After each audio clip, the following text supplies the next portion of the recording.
Okay, I'm back.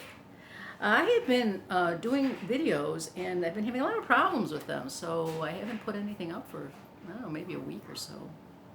Maybe not that long. I have tried to go up live again and it was very choppy, so I had to get rid of that one. And my phone isn't rotating the videos, and sometimes the videos are okay, they don't need to be rotated, and other times they need to be rotated, and after a year of doing videos, I still don't know how to fix that. So what can you do? What can you say? Anyways, I just wanted to talk briefly about a couple of the decks that I had been talking about on my videos. There was a deck I bought about a month ago, and I finally opened it up and looked at it, and I did a few readings for myself, and it was quite charming. And it was this little deck called the White Sage Tarot. A nice. I love these decks that are in tins because they're small.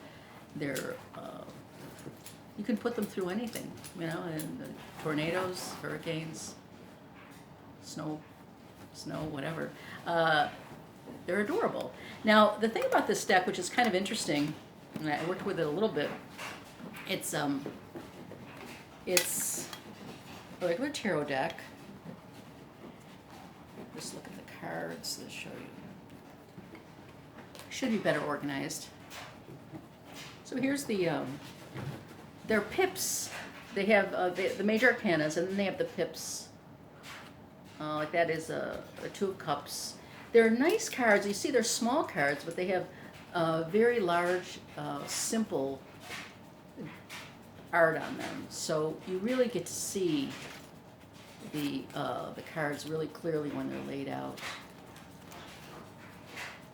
Now this deck is a chakra deck. It talks specifically about the chakra. It has some handouts, not handouts, but you get these cards about the chakras included in the deck. Now, any deck can be used as a chakra deck. You just lay the cards out in the chakra positions and read them that way. But this is made specifically for chakras. And how it's made specifically for chakras is in the minors that are pips, they have ribbons. And the ribbons are the colors of the chakras.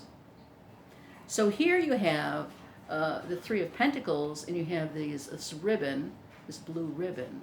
Now, blue, if you look at if your card is the communication, the throat chakra, the communication chakra, and this shows. See how the ribbon connects the chakras, the pentacles, or they call it the pentacles. That means it's communication with threes, a three-way communication. So, and that happens on all the cards, all the, now here is the Four of Pentacles. Now orange is the gut chakra, they call it the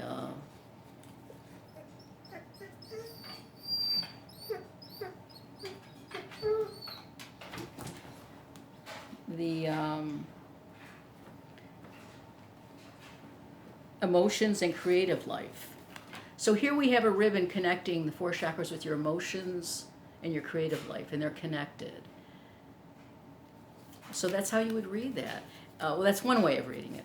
Now you have something like this, the Two of Swords. Now it's interesting what they do here. The green is the heart chakra, and it's all tied up and twisted into the blades. So it's kind of like your heart, your emotions are all wrapped up, and they're not loose, they're not flowing, they're constricted. Anyways, I thought that was pretty interesting how they do that. So the colors of the ribbons can be flowy, or they can be constricting, or they can be wrapping really tight or really loose, or they can be off to the side, or they can be chopped up. And so that helps you read the cards via your chakras. I thought that was really interesting. The other thing that I found out about this deck that I really liked was these two cards. These are the cutest little cards I've ever seen in a deck for kings. These are the King and the Queen of the Cups. This is the King. This is the Queen. Queen's waving at you. These are little otters. All the court cards are little animals. So adorable, adorable. It's a really sweet deck. And if you do chakra work, you know, you can use this. You can, as I said, you can just lay out the cards in chakra, but this kind of gives you a little bit more how to read the minors using the chakras just by looking at the ribbons that are included in the minors.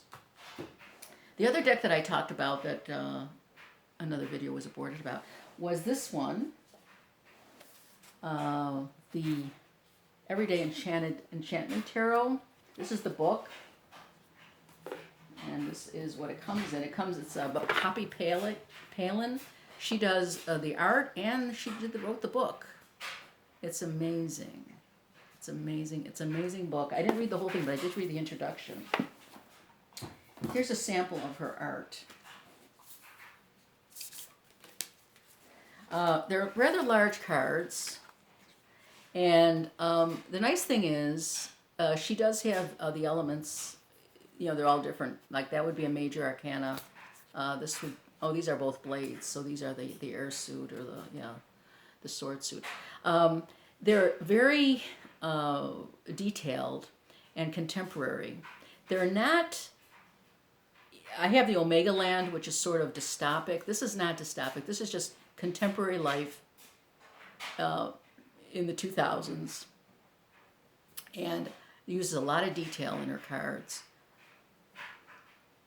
I love this card because it's the three of swords. She calls it the three of blades. And there she is, you know, having a moment, you know, thinking about, she has a pin cushion. There's pins in it. And in the background you see, you know, her happy family, but it seems like it's a memory.